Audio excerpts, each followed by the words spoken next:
Hello everybody. In this video we are going to study sex determination in Drosophila or fruit fly. तो जो Drosophila है इसमें जो mail and female है they have XX and XY type of sex chromosome in which male is heterogametic having XY chromosome.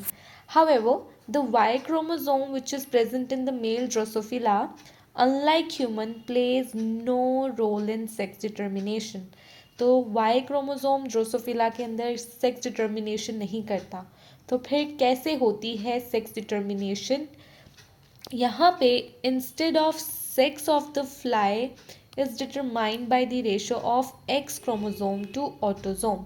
तो Y chromosome sex determination नहीं करता.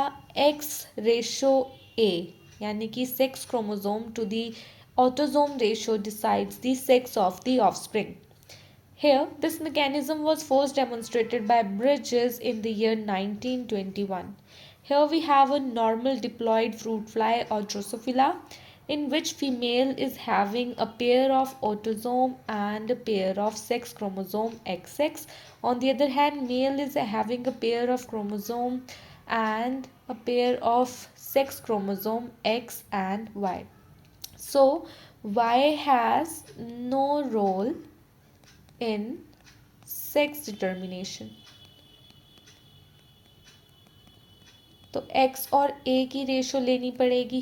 तो अगर हमारे पास x रेशो a की वैल्यू 1 या 1 से ज़्यादा आती है तो उस केस में हमारे पास फीमेल जो है फ्रूट फ्लाई बनती है.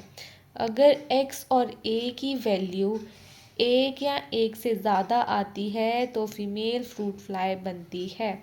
ऑन द अदर हैंड अगर x रेशो a की वैल्यू यानी कि sex chromosome to the autosome की वैल्यू हमारे पास 0.5 या 0.5 से कम आती है तब बनता है मेल फ्रूट फ्लाई.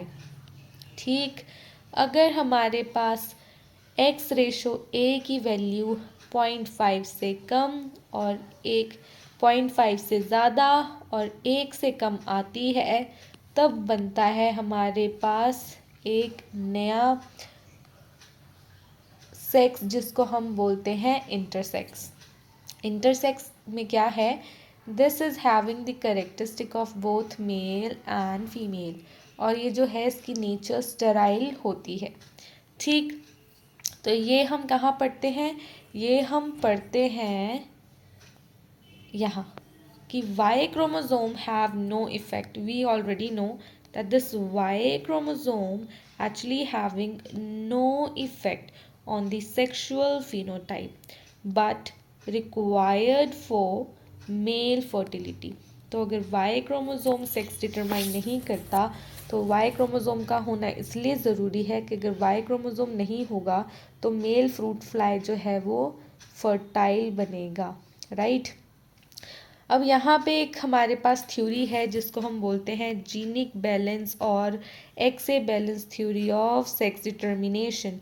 इस केस में क्या होता है, हमारे पास ये चार्ट है जिसमें ये थ्योरी लगाई गई है और इसमें हमने ये जो जीनिक बैलेंस है इसमें हमने रेशो निकालनी है एक्स रेशो ए यानी कि जो एक्स क्रोमोसोम है सेक्स क्रोमोसोम है और ऑटोसोम्स है उनकी रेशो निकालनी है. और जो मैंने रूल बताया है, रूल क्या है कि अगर x और a की वैल्यू x रेशो a की वैल्यू 1 आती है या 1 से ज़्यादा आती है तो फीमेल बनती है. ठीक, अगर x रेशो a की वैल्यू 0.5 आती है या उससे कम आती है तो बनता है मेल. अगर एक्स ए की वैल्यू 0.5 और 1 के बीच में आती है यानी कि 0.5 से ज़्यादा और 1 से कम आती है तो मेरे पास बनता है इंटर सेक्स. तो फ्रूट फ्लाई होगी इंटरसेक्स. तो चलिए देखते हैं यहाँ पे मेरे पास एक्स कितने हैं 3 और ऑटोसोम कितने हैं 2. तो क्या वैल्यू आएगी 3/2 की 1.50.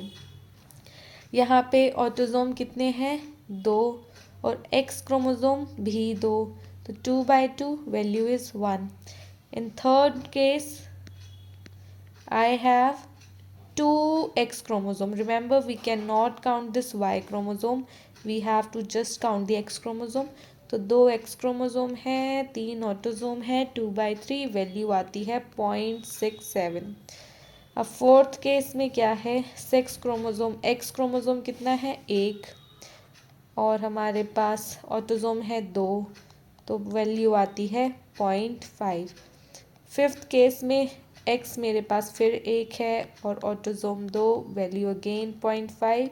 And in the last case x chromosome 1 है और ऑटोसोम है 3, वैल्यू आएगी 0.33. तो यहाँ पे मैंने बोला था कि अगर वैल्यू 1 या 1 से ज़्यादा आती है तब बनती है फीमेल, तो यहाँ बनेगी फीमेल. इस केस में 1 वैल्यू है तो भी फीमेल फ्रूट फ्लाई बनेगी. इसमें जो वैल्यू है 0.5 से ज़्यादा और 1 से कम बन गया intersex having characteristic of both male and female but sterile. 0.5 male, 0.5 male, even less than 0.5 again male. However, there is a condition. This female is having triple X, one X chromosome is extra. So such kind of female is called as super female, or we can also call them as meta female, and these are also considered to be sterile. This is the normal type genotype. So this is a fertile fruit fly, fertile female fruit fly. This is intersex, we have already discussed about it. However, the fourth case where the Y chromosome is absent and only one of the X chromosome is present, this is again a male, but since Y chromosome is responsible for the fertility of the male fruit fly, so this male fruit fly will be sterile. Next fifth case में है हमारे पास again X Y का combination है, 0.5 है, Y है तो fertile है. This male is fertile. Last case क्या है, 3 हमारे पास ऑटोसोम है, सेक्स क्रोमोसोम मेल में ठीक है, 3 ऑटोसोम है, इसलिए this male is meta male and is considered to be not normal. तो यहाँ पे सिर्फ हमारे पास 2 केसेस हैं जहाँ पे नॉर्मल फीमेल और मेल बनते हैं. पहला केस तो है ये वाला, यहाँ पे we got a normal fertile female, and this one, ये केस है जहाँ पे normal male and female fruit fly नज़र आते हैं. तो ये जो सेक्स डिटर्मिनेशन की थ्योरी है ये हमें दी थी ब्रिज ने. यहाँ पे जो सेक्स डिटर्मिनेशन थ्योरी है it was given by bridge, scientist का नाम है, इन द ईयर 1921. और इस ये जो हमने चार्ट बनाया है, टेबल बनाया है, ये है जीनिक बैलेंस और we can say X/A, X/A balance theory of sex determination. And Y chromosome क्यों चाहिए अगर फर्टिलिटी, अगर सेक्स डिटरमाइन नहीं करता, वाई क्रोमोसोम इसलिए चाहिए क्योंकि मेल फर्टिलिटी वाई क्रोमोसोम से ही आती है. So this is all about sex determination in Drosophila. I hope you liked this video. If you did, then please don't forget to like, subscribe, share and comment.